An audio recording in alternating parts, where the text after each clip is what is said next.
le saturnien est le seul qui soit capable de concilier la diversité des points de vue et des attentes.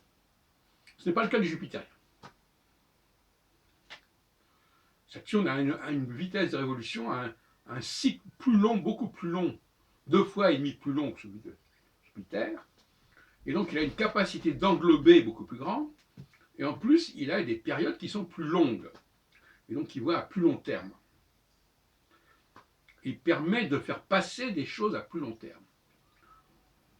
Si Macron échoue, c'est avant tout parce qu'il n'est pas saturnien. Parce que son cycle n'est pas saturnien. Et que les gens, le saturnien, il sait établir un certain type de confiance. On dit, voilà quelqu'un d'équitable. Voilà quelqu'un qui maîtrise l'ensemble des données, qui les connaît, qui les contrôle. Si on a l'impression d'être en face de quelqu'un qui n'en est pas capable, tout simplement, la crise de confiance, c'est aussi la crise de confiance dans les compétences. C'est pas simplement dire, ah oui, il est plein de bonne volonté.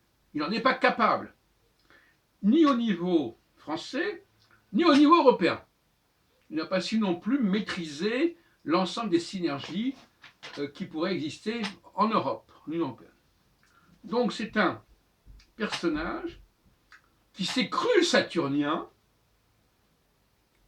ce qui correspond d'ailleurs au profil du président de la République, a priori, celui de la Seconde République en tout cas, et qui ne l'est pas.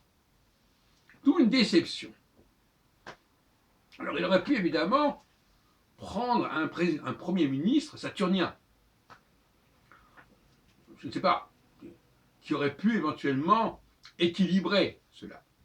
Ce qui a donné d'ailleurs un tandem assez étrange, mais après tout, c'est mieux que rien.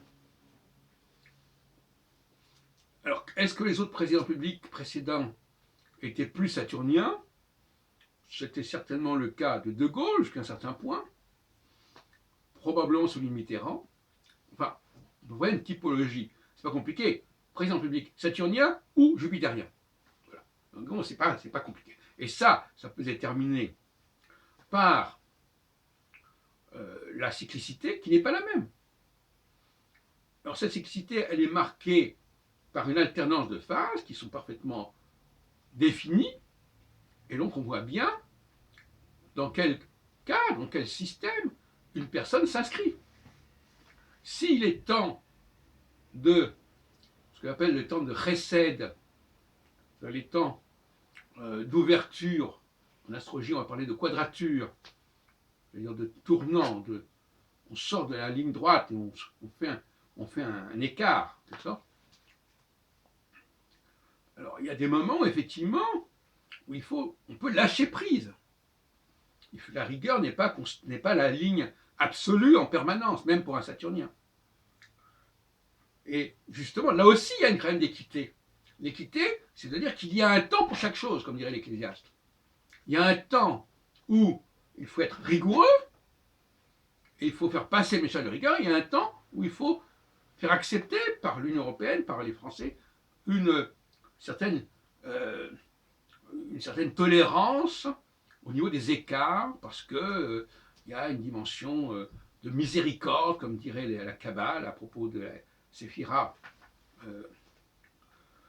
Chesed, ou comme on l'appelle aussi Gédoula, ou alors au contraire faire passer le message comme quoi le temps est dans la période de din, la période de rigueur, etc. Voilà. Donc, voilà, nous sommes au cœur de l'astrologie charismatique. Alors, il n'y a plus que maintenant qu'à regarder les positions de Saturne et Jupiter à la naissance de Macron, à la fin décembre 1977, et regarder où se trouvent respectivement Jupiter et Saturne, et voir où il en est. Et contrôler d'après l'évolution de son existence s'il s'inscrit davantage dans un profil jupitérien ou saturnien. Voilà, je reste là, chacun peut le faire, tous les astrologues sont capables de le faire, et n'ont qu'à suivre mes instructions.